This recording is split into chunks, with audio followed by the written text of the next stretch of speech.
আমাদের সমালোচনা মন্ত্রী আছেন সভাপতি এবং আজকের সভাপতি আমাদের বিরোধী সভাধিকার এলাহানের প্রতি সকলকে ধন্যবাদ।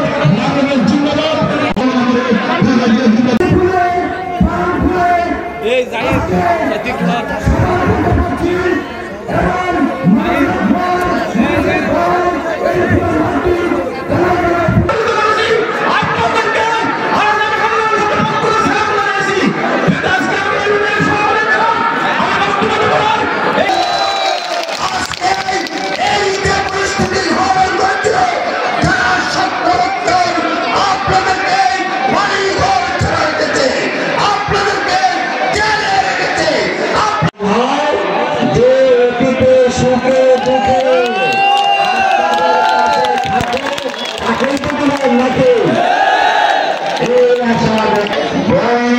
আপনাদের উদ্দেশ্যে নির্দেশনা